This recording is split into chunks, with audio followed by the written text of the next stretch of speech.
자, 오늘은 행복한 삶을 실현하기 위한 조건입니다.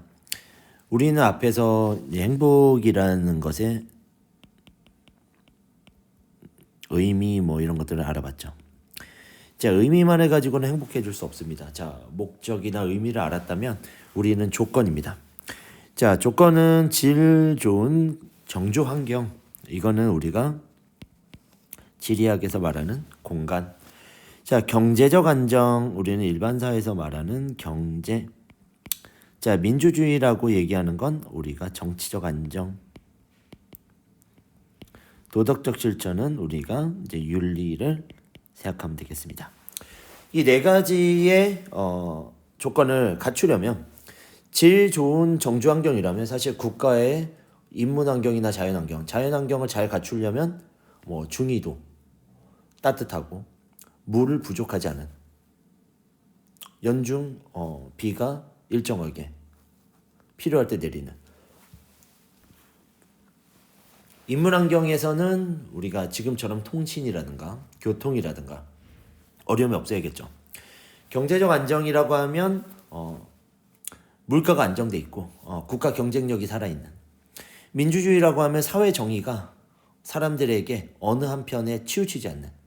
도덕적 실천이라고 하면 사람들이 모두 다 어떤 기업이든 소비자든 아니면 사람들 시민으로서 도덕적 실천을 해 나가는 사회가 우리가 원하는 사회가 아닐까 싶습니다. 자, 하지만 이거를 모두 갖추기에는 사실 쉽지 않습니다. 자, 그러면 우리는 실현하기 위해서 어떻게 해야 될까요? 이렇게. 자, 일단 행복한 삶의 실현 조건에서 질 높은 정주 환경. 아마 누구나 꿈꿀 겁니다. 조금 더 넓은 집, 깨끗한 집. 우리 집 앞에는 우리 단지, 만약에 아파트 단지에 산다면 아파트 단지에는 초등학교에 있었으면 좋겠고, 교통은 편리했으면 좋겠고요. 요새 뷰가 중요하죠. 멀리 내다보면 한강도 보였으면 좋겠고요. 바다도 있었으면 좋겠고, 깨끗함과 함께 했으면 좋겠다는 생각이 많이 들 겁니다. 자, 그러면 왜 중요할까? 왜 이런 게 왜 중요합니까? 하면 쾌적하고 인간다운 삶을 살기 어렵다. 어디에서? 낙후된 환경에서. 우리가 아프리카라든가 냉대기후, 너무 춥거나 한대기후, 혹독한 추위 속에서는 우리가 편안하게 살기 어려워요. 인간다운 삶, 의식주를 해결하면서 살기 어렵다는 얘기죠. 그래서 자, 다음 장 합시다. 그래서 자, 질 좋은 정주 환경이 조성되려면 어떻게 해야 될까? 일단 제일 중요한 건 깨끗한 자연 환경입니다. 자, 그러면 조건은 뭘까요? 자, 물, 대기, 토양. 오염된 환경 속에서는 기본적인 생활이 어렵다. 자, 그러면 근데 이것만 가지고 될까? 이렇게 얘기했더니 결국 방금 말했죠, 제가. 뭐라 했습니까? 치안이라든가 보건, 위생, 학교, 교육, 문화 서비스 이런 것들을 갖췄으면 좋겠다. 자, 우리는 다양한 지역에서 왔습니다. 그래서 진주 애들한테 물어보면 진주에 만약에 금산에 살거나 아니면 다른 지역에 사는 애들 뭐라고 하냐면 저는 공원이 더 있었으면 좋겠어요. 서울처럼 문화생활을 할 수 있는 공간이 훨씬 더 많았으면 좋겠습니다. 창원에 사는 친구들은 나는 이 정도면 만족합니다. 아니면 김해에 사는 친구들은 또 어떤 부분들이 필요합니다. 자, 이런 것들은 우리가 사회적 환경 필요하다. 자, 그래서 이런 것들을 위해서 우리는 많은 노력을 하고 있습니다. 자, 밑으로 가볼까요? 자, 어제도 뉴스에서 이제 뉴스 기사를 보니까 진주 지역의 도청에서 공공병원, 종합병원이겠죠? 이런 것들을 지어줄 생각이 있다. 그리고 댐이나 이런 것들은 안전을 보호할 수 있는 삶을 우리가 추구하겠다. 이런 것들이 이제 사회적 노력이죠. 자, 경제적 안정. 자, 1학년 학생들 제가 2반 들어갔을 때 80% 정도가 나는 경제적 안정을 취하고 싶다. 이렇게 얘기를 했습니다.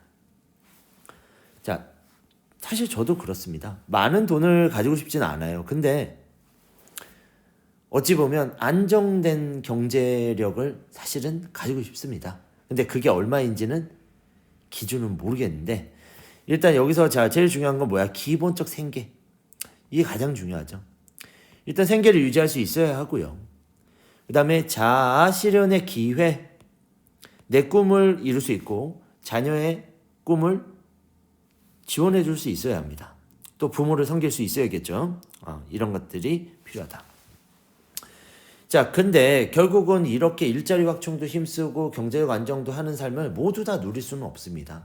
그렇기 때문에 어떻게 합니까? 실업급여를 제공하거나 기회를 주고 사회보험을 마련하고요. 다양한 복지 정책을 통해 최소한의 소득을 얻을 수 있도록 국가는 노력해야 된다 이렇게 나옵니다. 그래서 나라님이 경제적 안정을 위해서 사람들이 행복을 누리기 위해서 노력해야 된다라는 걸 우리는 교과서에서 실어주고 있는 상황입니다. 물론 이런 것들이 너무 많이 복지 정책이 되게 되면 사람들이 일할 의욕을 상실할 수도 있습니다. 실제로. 하지만 적절한 범위 안에서 내가 취업을 하려는 노력을 했을 때 지원금을 지급할 수 있다. 이런 것들이 중요 사례에 들어갈 수 있겠죠. 그래서 아마 여기까지 오늘 요 강의를 마치고 다음 시간에 들어갈 때는 요 다음 장 들어가도록 하겠습니다. 결국은 이러한 조건들이 다 가지고 있다고 행복하지는 않겠지만 이러한 조건을 갖췄을 때 사람들은 행복에 대한 것들을 생각한다는 걸 명심하기 바랍니다. 자, 우리는 민주주의의 발전에 대해서 한번 얘기를 해봅시다. 행복한 삶을 실현한다라는 거, 정조 환경을 갖추고요. 경제적 안정만을 가지고 있다고 행복할까요? 내 신분이 노예라면, 돈이 있고 환경이 있더라도 과연 행복할까? 아닐지 모릅니다. 민주주의의 발전 역시 가장 중요한 포인트 중에 하나입니다. 사회 정의가 바로 서야겠죠. 법이 시민의 편에 있어야겠죠. 이런 것들처럼 자, 위에 지금 여기 표가 하나 나오는데 표보다 더 중요한 건 뭐죠? 민주주의 지수 순위가 높게 나타난 나라들이 대체로 행복 지수도 높다. 사람들이 돈이 없더라도 내가 공정하고 옳은 국가에서 살아간다면 나는 행복하다. 왜? 시민의 정치적 의사가 잘 반영된다. 시민이 이끌어가는 국가를 원한다는 얘기죠. 결국은 제도도 중요하지만 실제로 정치에 활발히 참여하는 적극적 의사 표현이 중요하다.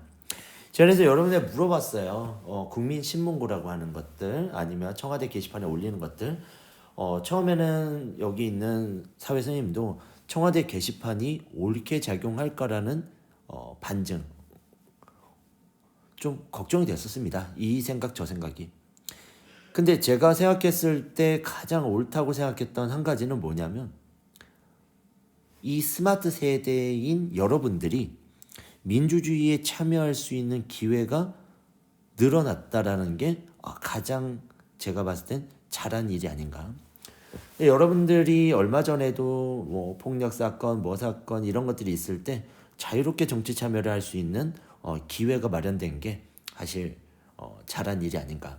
이런 기회를 통해서 훨씬 더 이게 더 활발해지고요. 그다음에 여러분들이 조금 더 성숙해져서 민주주의나 아니면 정치적, 사회적으로 안정화되고 익숙해져서 더 많은 참여가 된다면 우리나라는 민주주의에서 최상위권에 속할 수 있는 나라가 되지 않을까 싶습니다. 자, 그래서 시민의 의견이 제대로 반영되고 있는지 뭐한다? 감시하려는 노력을 해야 된다. 이렇게. 자, 당연합니다. 국가에서 정치인들이 우리가 아무리 간접선거를 통해서 국회의원을 뽑았지만 그들이 우리를 위해 우리 권익과 자유와 평등을 위해 노력하고 있는지는 늘 감시해야 된다 이렇게 보는 거죠. 자, 그래서 이제 이런 것들을 보고요. 네, 이제 정치 참여와 행복이라는 마지막 글을 한번 보고 보겠습니다. 끝내겠습니다. 자, 여기 볼까요? 국민의 기본적 욕구에 관심을 집중시키고 그 다음에 실질적으로 잡읍시다. 정치적 권리 행사는 정부의 반응에 실질적인 영향을 미칠 수 있다. 자, 이게 중요합니다. 우리가 투표권이라는 엄청난 권리를 가지고 있어요. 그래서 여러분들도 사실 1인 1표 절대 포기하면 안 됩니다. 국가의 변화를 위해서 한 표 한 표가 사실은 큰 영향을 미쳐준다 이렇게 보는 거죠. 자, 밑에도 봅시다. 결국 뭡니까? 정치적, 사회적 참여는 인간적 삶과 행복, 복지를 위해 꼭 필요한 내재적 가치를 가지고 있다 이렇게 보는 거죠. 우리가 선거권을 가지고 참여하기 시작했을 때 정치인들, 국가의 정책과 경제 이 모든 것들이 바뀔 수 있습니다. 자, 한마음 한뜻을 모아가지고 우리가 어떤 것들을 정부를 감시하고 비판하고 그 다음에 제대로 돌아간지를 우리가 볼 수 있는 능력이 된다면 우리는 국가의 가치, 국가의 성장력, 국가를 변화시킬 수 있는 힘을 가지고 있다는 게 이 정치적 참여와 행복이다 이렇게 보면 되는 거예요. 그래서 이런 식으로 접근을 하면 우리가 벌써 새 챕터를 해 나갔죠. 다음으로 가면 우리가 지금 현재 진도를 나가고 있는 자연환경 단원으로 넘어갈 텐데 아무래도 자연환경 단원으로 가면 이과적 요소가 많이 가미가 됩니다. 그래서 어렵기 때문에 앞쪽에서는 이제 윤리와 일반 사회 영역에서 아니면 통합적 조건, 관점에 대해서 배웠다면 이 관점을 가지고 사회 전체 내용을 아우를 수 있어야 합니다. 그리고 맥락을 짚어 나가야 된다는 게 가장 키포인트가 될 것 같습니다.